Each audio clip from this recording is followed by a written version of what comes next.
Cricket world cup కేవలం skills and sportsmanship show కాదు. ఇందులో చాలా సంఘటనలు చూడడానికి చోటు చేసుకుంటాయి. దీని ద్వారా చాలా పెద్ద కాంట్రవర్సీసే రైజ్ అవుతాయి. కాంట్రవర్షియల్ అంపైరింగ్ నుంచి మ్యాచ్ ఫిక్సింగ్ వరకు ఈ మొత్తం 13 వరల్డ్ కప్ ఎడిషన్స్ లో ఇవన్నీ అయిపోయాయి. అందుకే ఫ్రెండ్స్, ఈ రోజు వీడియోలో మనం మాట్లాడుకుందాం క్రికెట్ వరల్డ్ కప్ కి సంబంధించిన టాప్ 6 కాంట్రవర్సీస్. వీటిలో కొన్ని కాంట్రవర్సీస్ అయితే చాలా మంది క్రికెట్ ఫ్యాన్స్ కి తెలియనే తెలియవు. Number 6, 1996 world cup semi-final, India versus Sri Lanka. మనం ఓడిపోతున్నామని తెలిసి బాటిల్లు రాళ్లు విసిరి అసలు ఆటనే ఆడనివ్వకపోవటం. ఇలా రాశారు సీనియర్ రిపోర్టర్ ప్రభాస్ జోషి. తిను అప్పుడు 1996 వరల్డ్ కప్ మ్యాచెస్ ని కవర్ చేస్తున్నారు. కానీ తను ఏం చూసుంటాడు ఒక రిపోర్ట్ లో ఇంతలా రాశాడంటే 13th March 1996 క్రికెట్ హిస్టరీలోనే ఇండియాకి అదొక షేమ్ఫుల్ డే. కోల్కతాలో ఎడెన్ గార్డెన్ స్టేడియంలో 1996 వరల్డ్ కప్ సెమీఫైనల్ మ్యాచ్ అయితే జరుగుతుంది. ఒకవైపు ఇండియన్ టీం, ఇంకోవైపు శ్రీలంకన్ టీం. మ్యాచ్ చూడటానికి ఇంకా మన ప్లేయర్స్ ని చీరప్ చేయడానికి అరౌండ్ 1 lakh పీపుల్ అయితే స్టేడియంలో ఉన్నారు. మ్యాచ్ స్టార్ట్ అయింది. ఇండియన్ కెప్టెన్ అజారుద్దీన్ టాస్ గెలిచి ఫస్ట్ ఫీల్డింగ్ చేస్తామని చెప్పారు. తిను అప్పుడు తీసుకున్న ఆ డెసిషనే చాలా కాంట్రవర్షియల్. ఎందుకంటే టీం అందరూ కూడా ముందే డిసైడ్ చేసేసుకున్నారు ఒకవేళ టాస్ గెలిస్తే ఫస్ట్ బ్యాటింగే చేద్దామని. ఫస్ట్ ఇన్నింగ్ సక్సెస్ఫుల్ గా కంప్లీట్ చేసి శ్రీలంకన్ టీం అయితే ఇండియాకి ఇచ్చింది 252 టార్గెట్. తర్వాత ఇండియన్ టీం ఎప్పుడైతే బ్యాటింగ్కి దిగిందో అప్పుడు సచిన్ టెండూల్కర్ అయితే చాలా బాగా పర్ఫామ్ చేస్తున్నాడు. అప్పుడు ఇండియావి 23 ఓవర్స్ కంప్లీట్ అయ్యేసరికి 98 రన్స్ వచ్చేసాయి. వికెట్ కూడా కేవలం అప్పటికి ఒక్కటే పడింది. చూస్తున్న ఆడియన్స్ అందరికీ ఇదే అనిపిస్తుంది, ఇండియా అయితే ఫైనల్స్ కి వెళ్లిపోయింది అని. అందుకే ఆడియన్స్ అందరూ చాలా ఎనర్జీతో చీరప్ చేస్తున్నారు, గట్టిగా అరుస్తున్నారు. కానీ అప్పుడే సచిన్ టెండూల్కర్ స్టంప్ అవుట్ అయిపోయాడు. ఒక్క క్షణంలోనే మ్యాచ్ అయితే తిరగబడిపోయినట్టు అయిపోయింది. మ్యాచ్ చూస్తున్న ఆడియన్స్ అందరికీ గుండె ఆగినంత పనైంది. సచిన్ టెండూల్కర్ తర్వాత బ్యాటింగ్ చేయడానికి వచ్చాడు ఇండియన్ టీం కెప్టెన్ అజారుద్దీన్. కేవలం 6 బాల్సే ఆడి అజారుద్దీన్ అయితే సింపుల్ క్యాచ్ ఇచ్చి అవుట్ అయిపోయాడు. దీని తర్వాత జస్ట్ 2 రన్లు అయ్యాయి. అప్పుడు సంజయ్ మాంజేకర్ కూడా అవుట్ అయిపోయాడు. శ్రీనాథ్ కూడా వెళ్ళాడు, కానీ నో రన్స్ తో అవుట్ అయిపోయాడు. తర్వాత ఇంకో 5 రన్స్ కొట్టిన తర్వాత అజయ్ జడేజా కూడా అవుట్ అయిపోయాడు. ఇంకో 5 రన్స్ తర్వాత నయన్ మొంగియా, దాని తర్వాత నెక్స్ట్ బాల్ కి ఆశీష్ కపూర్ కూడా క్యాచ్ అవుట్ అయిపోయాడు. ఒకదాని తర్వాత ఒకటి వికెట్స్ అయితే పడిపోతూనే ఉన్నాయి. అలా ఇండియన్ టీం ఫ్యాన్స్ యొక్క టెన్షన్ కూడా పెరిగిపోతుంది. ఇప్పటి వరకు ఎవరైతే పాజిటివ్లీ చీరప్ చేస్తూ వచ్చారో వాళ్ళే ఇప్పుడు నెగిటివ్ కామెంట్స్ ఇవ్వడం స్టార్ట్ చేశారు. 98 రన్స్ కి ఒక్క వికెట్ ధర ఉన్న ఇండియన్ టీం 75 బాల్స్ తర్వాత 120 రన్స్ ఫర్ 8 వికెట్స్ అయిపోయింది. నిజానికి చెప్పాలంటే సచిన్ అవుట్ అయిపోయిన తర్వాత ఇండియన్ టీం పర్ఫార్మెన్స్ అయితే చోక్ అయిపోయింది. ఈ పర్ఫార్మెన్స్ ని చూసి దేశం అంతా కూడా నిరాశ పడిపోయింది. అప్పుడే మొదలైంది స్టేడియంలో ఆ సిచ్యువేషన్. జనాలైతే కోపంతో సీట్లనే తగలపెట్టారు. ఇంకా ప్లేయర్స్ మీదకి వాటర్ బాటిల్స్ విసురుతున్నారు. రాయి పిక్కలు కూడా గ్రౌండ్ లోకి విసురుతున్నారు. ఇందుకే మ్యాచ్ అయితే మధ్యలోనే ఆపేయాల్సి వచ్చింది. అందరూ అనుకున్నారు కొంచెం సేపటి తర్వాత ఎలాగో ఆడియన్స్ సైలెంట్ అయిపోతారు అని. కానీ అలా ఏమీ జరగలేదు. స్టేడియంలో ఉన్న 1,00,000 ఆడియన్స్ కూడా అందరూ కోపంతో నిండిపోయి ఉన్నారు. సిచ్యువేషన్ అయితే ఇప్పుడు క్రికెట్ స్టాఫ్ ఇంకా ప్లేయర్స్ కి చాలా టఫ్ అయిపోయింది. ఇలా అవుతుండగా మధ్యలో కొన్ని గ్లాస్ బాటిల్స్ శ్రీలంకన్ ప్లేయర్స్ మీద విసిరినట్టు కనిపించింది. ఇది చూసి సెమీఫైనల్ మ్యాచ్ కప్పునైతే శ్రీలంకన్ టీంకే ఇచ్చేశారు. మ్యాచ్ అయిపోయిన తర్వాత అనిల్ కుంబ్లే ఇంకా వినోద్ కాంబ్లే వీళ్ళిద్దరే నాట్అవుట్ అవ్వకుండా ఉన్నారు. వీళ్ళిద్దరూ ఏడుస్తూ గ్రౌండ్ మీద నుంచి బయటకు వచ్చారు. ఇంకా అందరు ప్లేయర్స్ ని ఎక్స్ట్రా ప్రొటెక్షన్ తో హోటల్స్ వరకు తీసుకెళ్లారు. ఇదంతా జరిగిపోయిన 15 సంవత్సరాల తర్వాత ఒక టీవీ ఇంటర్వ్యూలో వినోద్ కాంబ్లే ఇది చెప్పాడు, కెప్టెన్ అజారుద్దీన్ తిను అప్పుడు మ్యాచ్ ఫిక్సింగ్ చేశాడు అని. వినోద్ కాంబ్లే చెప్పిన మాటల ప్రకారం ఇండియన్ టీం అయితే టాస్ గెలిచి బ్యాటింగ్ చేయాలి. బ్యాటింగ్ కోసం అయితే నవజోత్ సింగ్ సిద్ధు ప్యాడ్ వేసుకుని రెడీగా కూడా ఉన్నాడు ఆ టైంకి. ఎందుకంటే తనే ఓపెనర్ కదా. కానీ అజారుద్దీన్ మాత్రం ఫస్ట్ ఫీల్డింగ్ చేస్తామని చెప్పాడు. ఈ మ్యాచ్ గురించి అయితే సచిన్ టెండూల్కర్ కూడా తన బయోగ్రఫీలో రాశాడు. ఎందుకంటే సచిన్ కూడా అజారుద్దీన్ యొక్క ఈ డెసిషన్ తో చాలా కన్ఫ్యూజ్ అయిపోయాడు. తర్వాత ఇయర్ 2000లో అజారుద్దీన్ ఇంకో మ్యాచ్ ఫిక్సింగ్ లో గిల్టీ ప్రూవ్ అయ్యాడు. అప్పటి నుంచి ఇంకా అజారుద్దీన్ క్రికెట్ నుంచి బ్యాన్ చేసేశారు.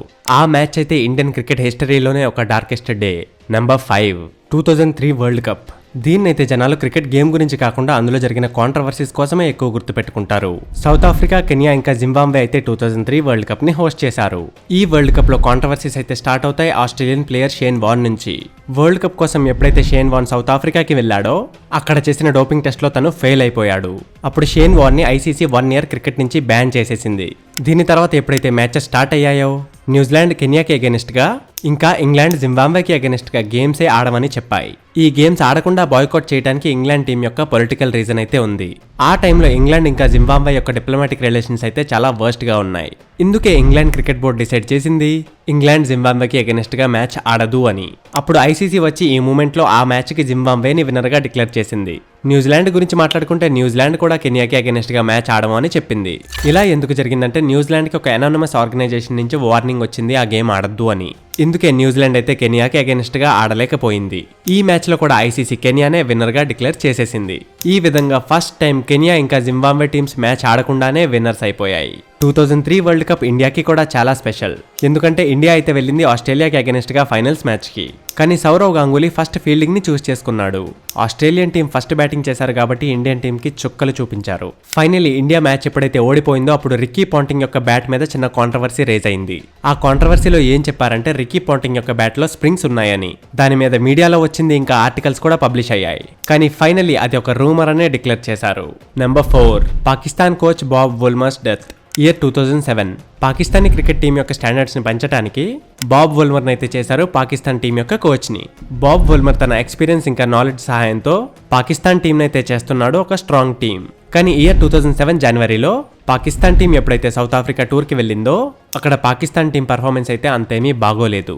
సరే ఇక్కడితో అయిపోయిందా అంటే మళ్ళీ ఇయర్ 2007లోనే వెస్టిండీస్ ద్వారా హోస్ట్ చేసిన వరల్డ్ కప్ లో పాకిస్తాన్ ఐర్లాండ్ లాంటి వీకెస్ట్ టీమ్స్ ముందు కూడా ఓడిపోయింది. పాకిస్తాన్ అయితే చాలా ఘోరంగా ఓడిపోయింది. దీనితో పాకిస్తాన్ యొక్క వరల్డ్ కప్ డ్రీమ్ కూడా చెల్లాచెదురైపోయింది. ఐర్లాండ్ తో ఓడిపోయిన తర్వాత పాకిస్తానీ టీం వాళ్ళ హోటల్ కి వెళ్లిపోయారు. హోటల్ కి వెళ్లే వరకు ఎవ్వరు కూడా వాళ్ళ టీమ్మేట్ తో కనీసం మాట్లాడలేదు. ఆ రాత్రంతా అలా సైలెంట్ గా గడిచిపోయింది. దాని తర్వాత మార్నింగ్ అయింది.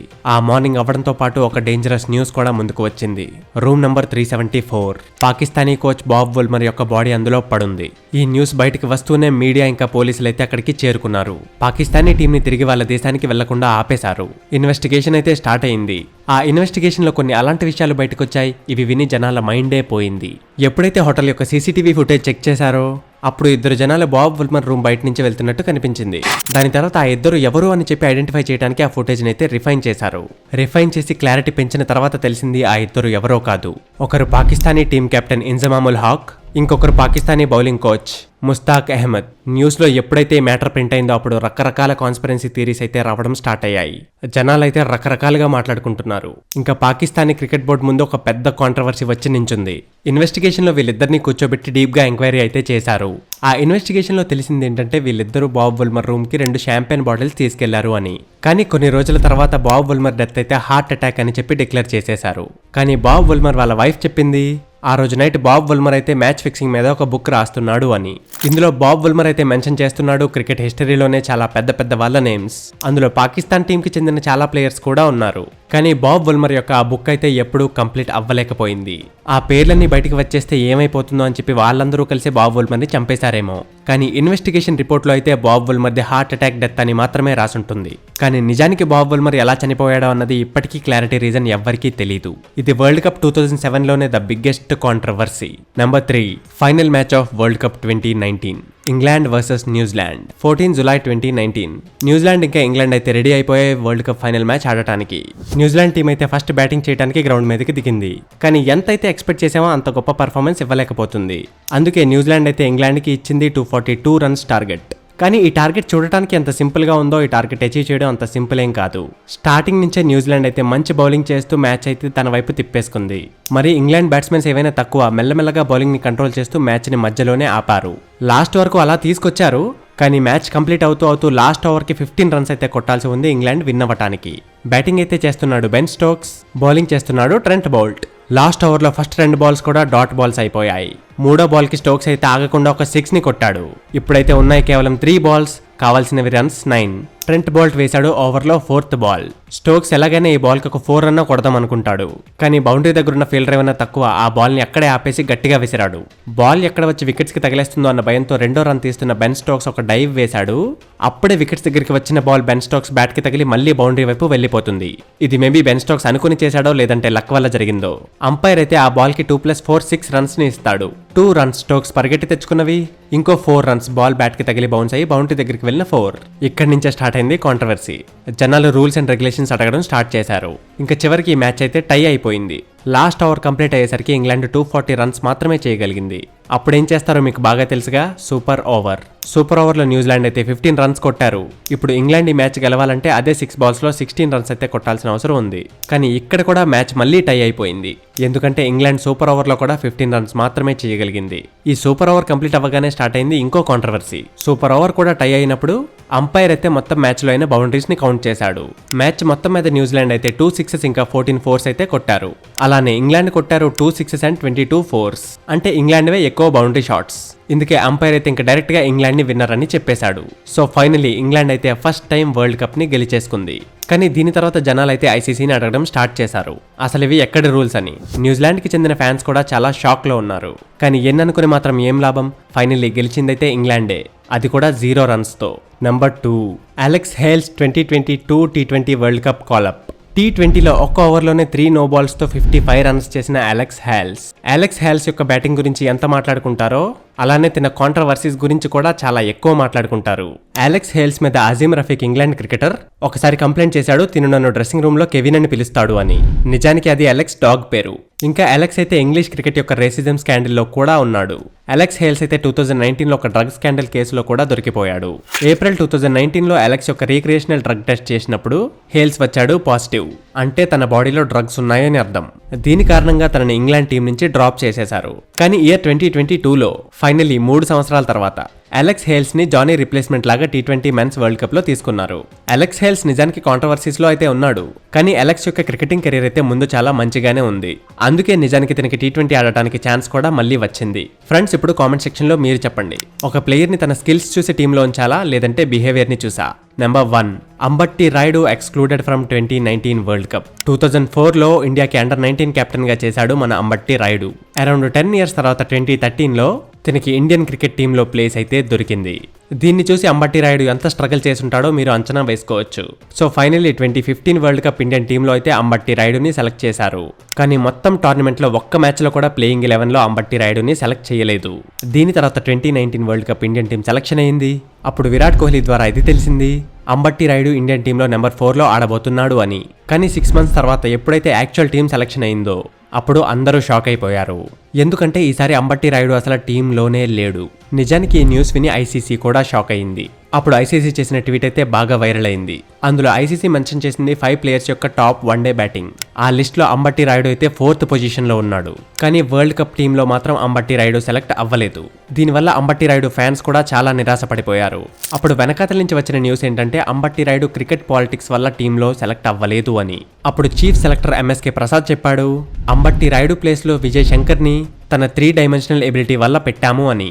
ఇలా అవుతుండగా అంబట్టి రాయుడుకి టీం ఐస్లాండ్ తరపున ఆడటానికి ఛాన్స్ కూడా దొరికింది.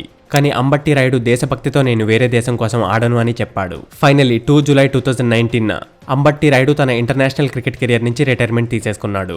కానీ ఫ్రెండ్స్, మనం ఎప్పుడైతే అంబట్టి రాయుడు యొక్క క్రికెట్ కెరియర్ ని కొంచెం క్లోజ్ గా అబ్జర్వ్ చేస్తామో అప్పుడు మనకి ఇది తెలుస్తుంది, అంబట్టి రాయుడు తన కెరియర్ మొత్తంలో కూడా క్రికెట్ పాలిటిక్స్ యొక్క విక్టిమ్ అయ్యాడు అని. నిజానికి తిను అండర్-19 క్రికెట్ టీంలో ఆడుతున్నప్పుడే మోస్ట్ ప్రామిసింగ్ క్రికెటర్. అండర్-19 టీంని తన కెప్టెన్షిప్ తో లీడ్ చేసిన తర్వాత అందరూ కూడా తన సీనియర్ టీంలో డెబ్యూ కోసం చూస్తున్నారు. కానీ తన సీనియర్ టీంలోకి రాకముందే తన లైఫ్ లో కొన్ని పెద్ద ఈవెంట్స్ అయితే చోటు చేసుకున్నాయి. ఇదంతా స్టార్ట్ అయింది ఎప్పుడైతే తనకి ప్లేయర్స్ అండ్ స్టేట్ అసోసియేషన్ తో గొడవ అయిందో. ఇంకోటి ఏంటంటే తిను బీసీసీఐ రైవల్ అయిన ఐసీఎల్ తో ఒక కాంట్రాక్ట్ ని సైన్ చేసేశాడు. దీనివల్లే అంబట్టి రాయుడుని బీసీసీఐ నేషనల్ టీమ్ సెలక్షన్స్ చేస్తున్నప్పుడు ఇగ్నోర్ చేస్తుంది. తర్వాత కొన్ని సంవత్సరాల వరకు అంబట్టి రాయుడు ఇందుకే నేషనల్ టీంలోకి రాలేకపోయాడు. ఫైనల్లీ 2009లో బీసీసీఐ తనకి ఒక ఛాన్స్ ఇవ్వాలి అని అనుకుంది. రాయుడు అప్పుడే తన డొమెస్టిక్ కెరియర్ ని స్టార్ట్ చేశాడు. అప్పుడే తన ఐసీఎల్ కాంట్రాక్ట్ ని కూడా టెర్మినేట్ చేసేశాడు. అలా డొమెస్టిక్ క్రికెట్ ఇంకా ఐపీఎల్ లో స్ట్రాంగ్ పర్ఫార్మెన్స్ ఇచ్చిన తర్వాత ఫైనల్లీ 2013లో తన డెబ్యూ అయితే అయ్యింది. తర్వాత ఏం జరిగిందో మీకు బాగా తెలుసు. సో ఫ్రెండ్స్, ఇవే క్రికెట్ హిస్టరీలో టాప్ 6 కాంట్రవర్సీస్. ఇవి కాకుండా మీకు తెలిసిన కాంట్రవర్సీ ఏమైనా ఉంటే కామెంట్ సెక్షన్ లో మాకు తప్పక తెలియజేయండి. వీడియోని ఇక్కడ వరకు చూసారంటే వీడియోని ఎలాగో లైక్ చేసేసే ఉంటారు. ఒకవేళ చేయకపోయి ఉంటే లైక్ అయితే ఖచ్చితంగా చేసేయండి. ఇంకా ఇలాంటి ఇంట్రెస్టింగ్ అండ్ ఇన్ఫర్మేటివ్ వీడియోస్ చూస్తూనే ఉండటానికి జాయిన్ అయిపోండి మన ఛానల్తో ఆ బ్లాక్ బటన్ ని నొక్కేసి.